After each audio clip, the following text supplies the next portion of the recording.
In August 2009, Randeep Singh Surjewala. In August 2009, Brajesh Mishra, former National Security Advisor to Vajpayee, made the claim that Advani was party to the NDA government's unanimous decision to release terrorists in exchange for 160 hostages during IC 814. What did the Congress party do? You pounced on Brajesh Mishra's claim. All hell broke loose. Oh, the BJP government has been totally and thoroughly exposed. The Vajpayee government must answer. Advani has been economical with the truth. Now tell me, that having been your precedent, Mr. Surjewala, why are you cribbing when another PMO ex-official makes claims on another Prime Minister or another ruling party politician?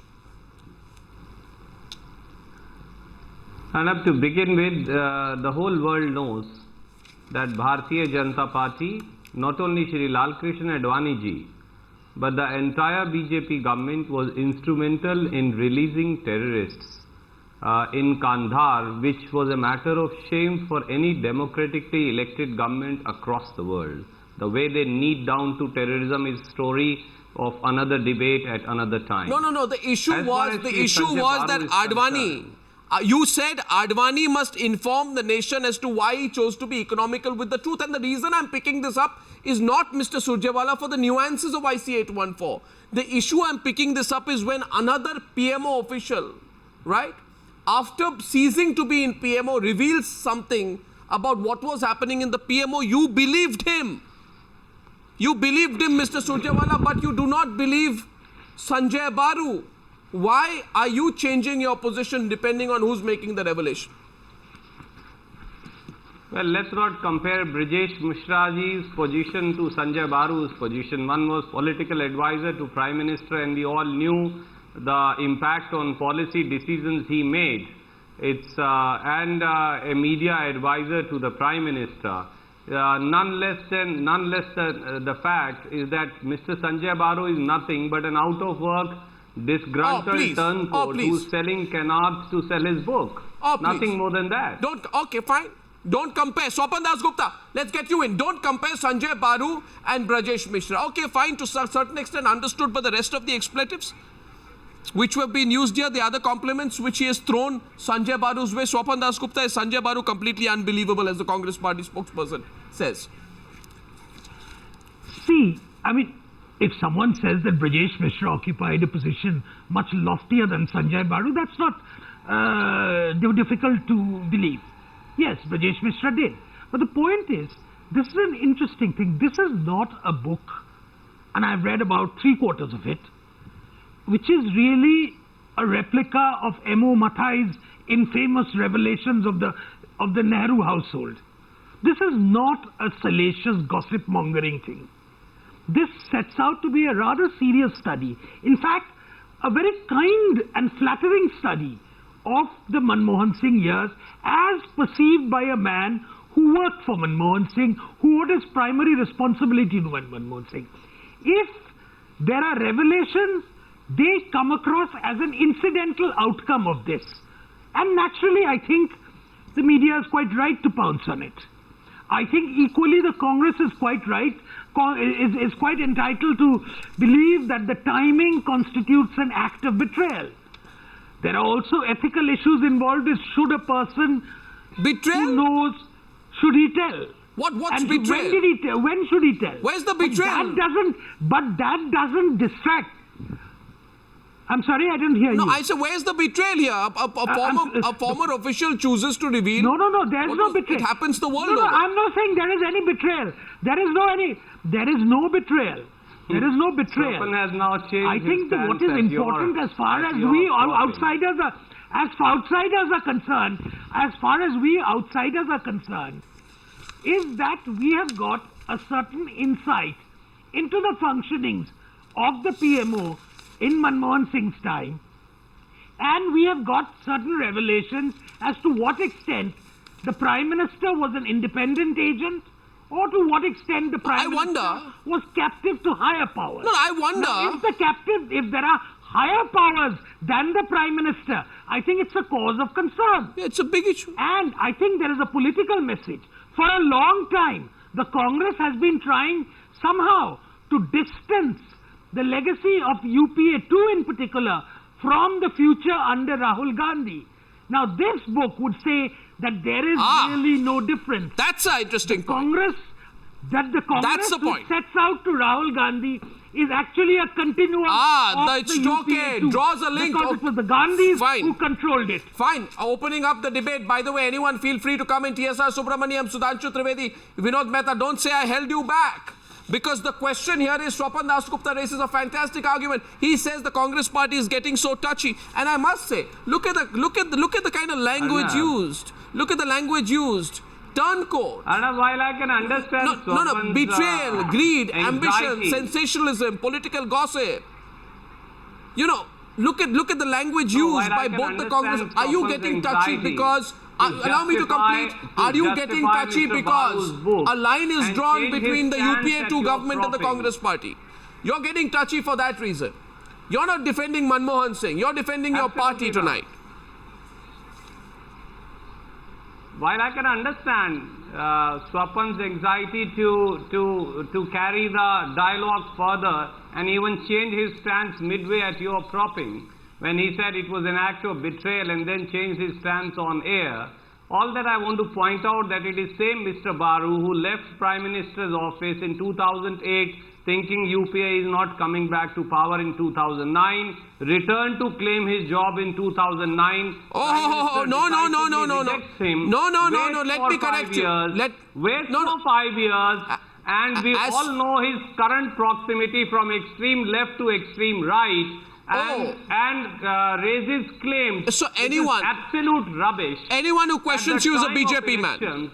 So anyone who questions you is a BJP man. And whose agenda in BJP is trying to serve. This is the problem. This is the problem, that anyone who questions you becomes a BJP man, becomes a right-winger. By the way, let me remind you, TSR Subramaniam wants to come into the debate. Please feel free. Baru writes in his book, in the context of why he was not reappointed to the position of PM's media advisor, quotes Manmohan Singh as having told him, there cannot be two centers of power, that the government is answerable to the party.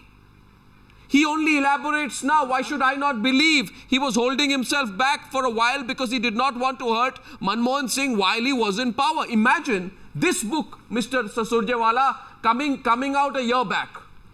Just imagine what would have happened. Okay, TSR Subramaniam, jump right in. Yeah, because he would not, because that is the way the strategist of Mr. Narendra Modi wanted it to be. No, you're saying Sanjay Baru has been asked by Narendra Modi's strategists to release the book now? Absolutely. We all know that he's gone from extreme left to extreme right. Come on. The whole world knows he has been seen in their company. And we all know at whose instance is he acting and whose political agenda he is implementing. Oh, come on. And let me tell you, Sudhanshu Trivedi. R.K. Singh remained Home Secretary of India, did not find anything wrong. The day he joins BJP, Sir, I'm sorry. He finds everything wrong with Home Ministry. Mr. V.K. Singh does the same thing with armed forces. Many other people in the foreign service do that. Moment they acquire membership of BJP. Sir, 1 minute. All that we have to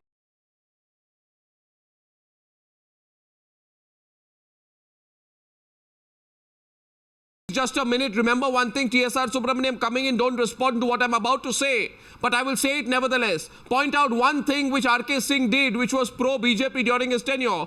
Point out one thing which Sanjay Baru did in his tenure, which was pro-BJP. Point out one thing which Hardeep Puri did during his tenure in New York and elsewhere as a diplomat, which was pro-BJP. So that's my counter question to you. TSR Subramaniam coming in. Vinod Mehta, I know you want to come in Sanjay Baru's defense tonight. And Sudhanshu Trivedi, you're listening very patiently to Mr. Surjewala. I must admire your patience. TSR Subramaniam.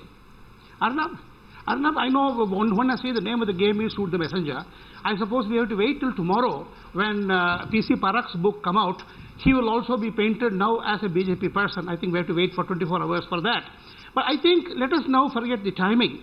And also about Baru, I don't know him very well, but I believe he has a very decent kind of reputation. I could be wrong. That's not the point here. The point here is both what Baru says and tomorrow what Parak says is something nearly every insider has known for the last 3, 4, 5 years. I think there's not one sentence that we did not know. We are in daily touch with secretaries to government, ministers, etc., and we know exactly what is happening here. In fact, tomorrow you will see Parakh using the word. He was a completely helpless person, caught completely around a situation which he didn't know what to do with. Is the kind of word that you will see tomorrow now. Now the point here is that the larger issue is this, that if you have a principal secretary who is who has been secretary to a political chief and no particular major experience in defense or home or finance or chief secretary in the state, main experience being a private secretary to a political chief coming here, and the allegation is made that information is going out.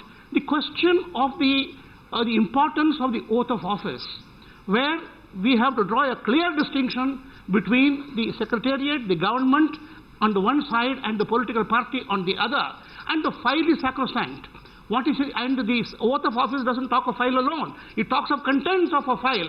I think questions have been raised which have very deep implications for governance. We should not be carried away by the minor point of this book, Salacious 1, 2, 3, 4. There are larger issues.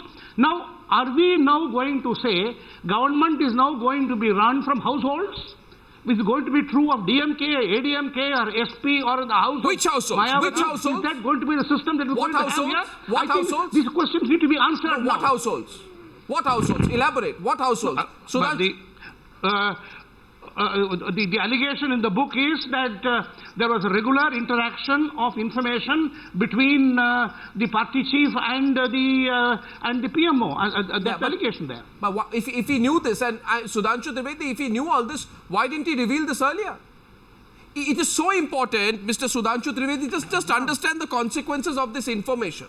It's not just the consequence of this information, Mr. Sudhanshu Trivedi, is that the country has been discussing scam after scam after scam after scam, right? If he knew that many of the files, by which I also assume the files of the 2G scam and all the other scams were therefore important scams, we need to ask whether they were also cleared by 10 Janpath. Then why did he not talk about this earlier?